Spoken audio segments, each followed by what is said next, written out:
Number 2 پر ہے فرشتوں پر ایمان. پہلے تھا اللہ پر ایمان اور پھر فرشتوں پر ایمان. فرشتوں کا ذکر قرآن و حدیث میں بار بار آیا ہے اور یہ بتایا گیا ہے کہ فرشتے اللہ تعالیٰ کی ایسی مخلوق ہیں جنہیں جب اور جہاں جس کام کا حکم دیا جاتا ہے وہ ہمیشہ اس کام کو انجام دیتے ہیں اور دیتے رہیں گے. وہ کوئی بھی کام اپنی مرضی سے نہیں کر سکتے. فرشتوں پر ایمان لانا بھی ہم پر فرض ہے. ٹھیک ہے، دیکھیں کتنا یہ ہمیں فرشتوں کے بارے میں کیا بتایا گیا ہے. فرشتوں کا ذکر تو قرآن و حدیث میں آپ لوگوں نے بار بار سنا ہے.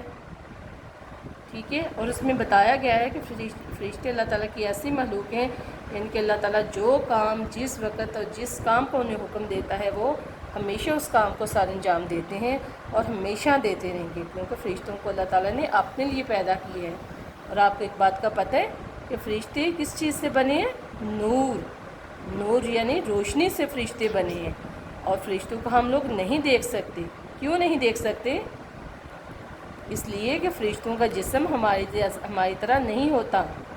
ہم لوگ تو مٹی سے بنے ہیں نا، لیکن فرشتے کس چیز سے بنے ہیں؟ نور سے. نور یعنی روشنی سے. اس لیے ہم فرشتوں کو نہیں دیکھ سکتے. آپ جب یہ فرشتوں کا پڑھیں گے تو اس کے بارے میں آپ نے اپنے ذہن میں لے کر آنا ہے کہ کون سے مشہور فرشتے ہیں جن کے نام آپ کو آتے ہیں.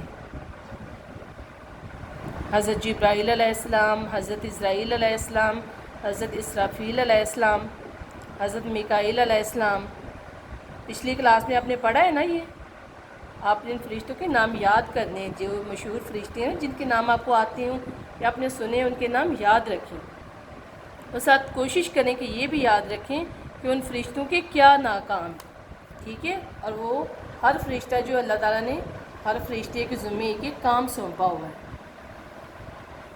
اللہ تعالیٰ کی کتابوں پر ایمان. جس طرح قرآن مجید ہماری رہنمائی و ہدایت کے لیے نازل کیا گیا، اسی طرح ہم سے پہلے والی قوموں کی ہدایت کے لیے کتابیں نازل کی گئیں. ان تمام آسمانی کتابوں اور صحیفوں پر ایمان لانا ہم پر فرض ہے. ٹھیک ہے، اللہ تعالیٰ کی کتابوں ہماری رہنمائی کے لیے ہمارے پیارے نبی صلی اللہ علیہ وسلم کے ذریعے جو ہم تک کتاب اللہ تعالیٰ نے بھیجی یا نازل فرمائی، اس کا کیا نام ہے؟ قرآن مجید.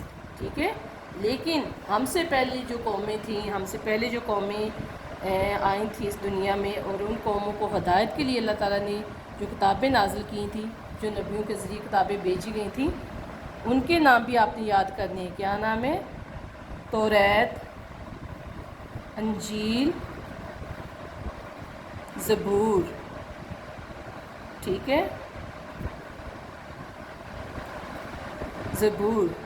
ان تمام آسمانی کتابوں اور صحیفوں پر ایمان لانا ہم پر فرض ہے. آگے ہے رسولوں پر ایمان. حضرت آدم علیہ السلام سے لے کر حضرت محمد صلی اللہ علیہ وسلم تک جتنے انبیاء اور رسول دنیا میں آئے، ان کی صحیح تعداد اور نام سوائے اللہ تعالیٰ کے اور کسی کو معلوم نہیں، مگر تاریخ سے ان کی جو تعداد معلوم ہوئی ہے وہ 1,24,000 کے قریب ہے. ٹھیک ہے، ہمیں صحیح تعداد نہیں پتہ. صحیح تعداد سوائے اللہ تعالیٰ کی کسی کو معلوم نہیں، لیکن جو تاریخ کے مطابق ہم تک جو بات پہنچی، جو ہمیں معلوم ہوا، اس کے مطابق اللہ کے رسول کتنے دنیا میں آئے؟ 1,24,000 کے قریب ہیں. ہم پر لازم ہے کہ اللہ تعالیٰ کے ان تمام رسولوں پر دل سے ایمان لائیں اور ان کا احترام کریں. ٹھیک ہے، آگے چلیں. آگے تقدیر پر ایمان.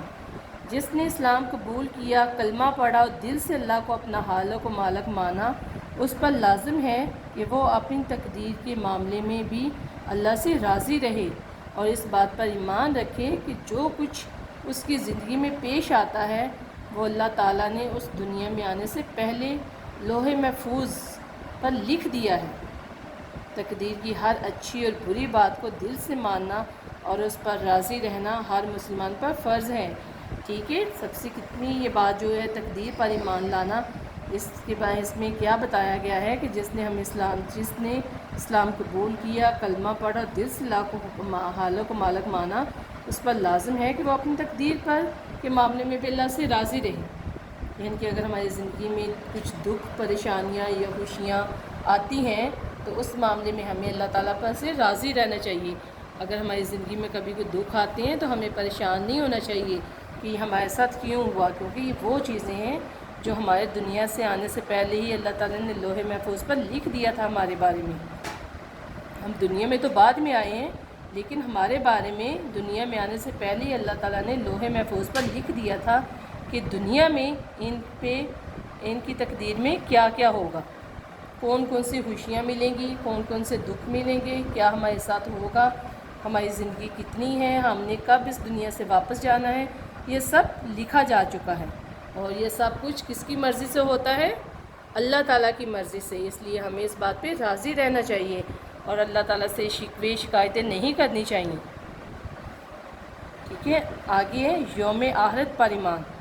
یوم آخرت کیا ہے؟ یعنی کہ قیامت کا دن۔ دنیا میں ہم جو کچھ بھی کرتے ہیں، ہوا وہ اچھا کام ہو یا برا، ان سب کے نتیجے کے لیے ایک دن مقرر ہے جسے یوم آخرت کہتے ہیں۔ یوم آخرت پر ایمان ہمیں اس بات کا احساس دلاتا ہے کہ ہمارے تمام اچھے اور برے اعمال کا نتیجہ ہمیں ضرور ملے گا۔ اس پر بھی ایمان رکھنا ہر مسلمان پر فرض ہے۔ یوم آخرت پر ایمان رکھنے کو عقیدہ توحید کہتے ہیں۔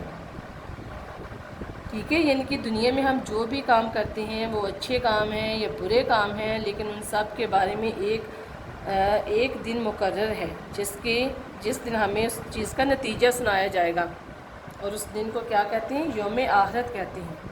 ٹھیک ہے، یوم آخرت پر ایمان رکھنے کو عقیدہ آخرت کہتے ہیں۔ اب سب سے آخر میں ایمان کے مرنے کے بعد دوبارہ زندہ ہونے پر ایمان ہمیں اس دنیا میں عارضی زندگی دے کر ایک امتحان دینے کے لیے بھیجا گیا ہے۔ ٹھیک ہے، یعنی کہ ہم جو اس دنیا میں آئے ہیں وہ ہماری عارضی زندگی ہے، اور ہم اس دنیا میں ایک امتحان دینے کے لیے آئے ہیں کہ ہم کتنے اچھے کام کرتے ہیں اور کتنے غلط کام کرتے ہیں۔